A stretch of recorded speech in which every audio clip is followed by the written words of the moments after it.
Tell us a bit about your journey as a trans right activist. How did you get into it, or that has led you to this award recently?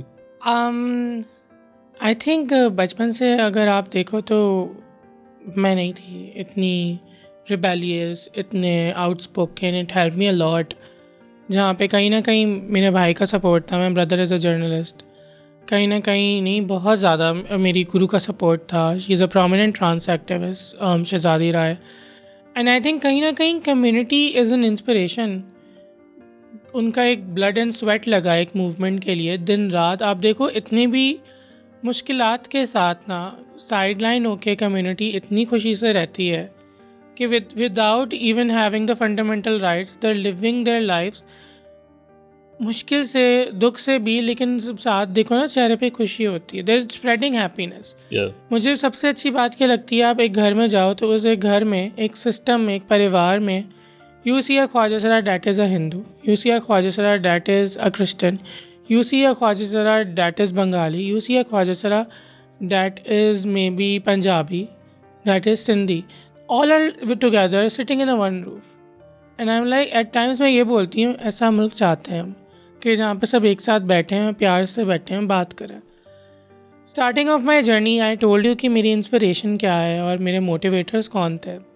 But it was never too easy. मैं बहुत शाय थी. मैं consultation meetings में जाती थी ना तो मैं वॉशरूम भाग जाती थी कि let's sit and spend some time कि आपका राउंड ऑफ एन इंट्रोडक्शन आने वाला है.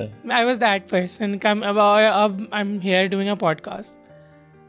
It takes a lot of courage कि आप जब एक इंट्रोवर्ट हो या एक कॉर्नर्ड कम्युनिटी से हो, मैं ये बोलूँगी, तो कॉन्फिडेंस बहुत मुश्किल से बूस्ट होता है. मेरे एक्टिविज़म की सबसे बड़ी इंस्पिरेशन ये थी कि मैंने ये देखा कि हमारे बहुत अच्छे ख्वाजा सरा prominent senior activist they doing amazing work. और मैंने कहा आई थिंक कहीं ना कहीं यूथ की वॉइस लैक करती है. यंग वॉइस, यूथ की वॉइस, कुछ मेजर इश्यूज, चाहे आप एम्प्लॉयमेंट पे बात करें, चाहे आप एजुकेशन पे बात करें, and a lot of thing. Young representation also matter. हम कैसे भूल सकते हैं कि इस मुल्क की आधी से ज़्यादा आबादी जो 65 to 70% है, that's youth. It holds a major number. तो वो एक था कि लेट्स बी अ वॉइस. हम फिर घर से निकलते हुए तो यही सोचा एट टाइम कि उस वक्त तो होता भी था, बहुत से activist were killed and abducted. ठीक है भाई, अब निकले हैं ना, तो फिर अगर गोली भी लगती है तो दुख नहीं होगा. That's what my motivation was. Regardless of that, बहुत मज़ा आया बचपन में. आप चाहो किसी वर्कशॉप में, किसी ट्रेनिंग में ट्रांस की रिप्रेजेंटेशन हो रही है, भाई ख्वाजा सरा एक्टिविस्ट आए, अच्छा लगता था. एंड दैट इज़ लाइक कि नहीं यार, कुछ और भी करना है. I started off by participating in meetings and consultation. कोई प्रोटेस्ट में चले गए and then I was like ठीक है. फिर मैं बोला यार क्या करते हैं, बिकॉज मैं पहले I was working in a fast food chain. मैं फादर पास्ट है. वो फास्ट फूड चेन में मेरे साथ बहुत डिस्क्रिमिनेशन होती थी. एक में तो लाइक मुझे निकाला गया, प्रॉपर डिस्क्रिमिनेशन, हरासमेंट के बाद मैंने आवाज़ उठाई तो मुझे निकाल दिया.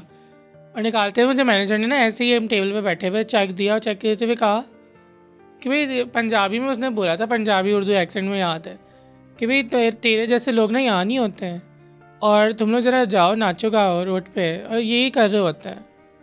और मैंने सर यूँ देखा, मैंने कहा it's about time I show them कि what we can do and how we can do. मुझे याद है कि it took a lot of time. ये जर्नी स्टार्ट हुई मेरी. उसके बाद भी बीच में मैंने KFC में काम शुरू करा. एंड KFC वैसे भी आम तौर पे they have this inclusive environment. Lahore में भी एक उनकी ब्रांच है जिसमें like there are people with disabilities operating a branch. मुझे हायर किया गया और उनकी बहुत अच्छी जेंडर और नॉन डिस्क्रिमिनेशन पॉलिसीज़ थी. 2017 की बात है ये. एंड मैंने जब ज्वाइन किया, मेरे बाल कुछ होंगे इतने से, आई वाज यंग. उन्होंने कहा भाई वहाँ पे मैनेजर्स ने कि आपको अपने बाल कटवाने पड़ेंगे. मैं I used to go like all नेट पिंड कैप पहन के, बॉयज़ कपड़े पहनाते थे. मैंने कहा ठीक है.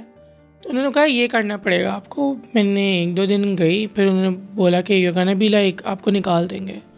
मैंने कहा मसला क्या है, मैं तो मतलब बाल बांध के आ रही हूँ डबल नेट करके, कैप पहन के, खाने में तो कहीं नहीं जाएंगे।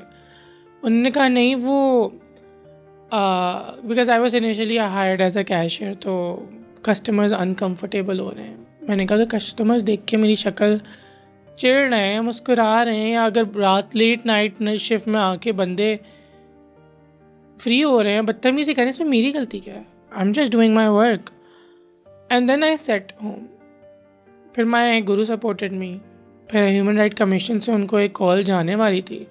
जिस बेसिस पर रखा गया उस वीज़ा से हम बेकार क्यों नहीं सकते?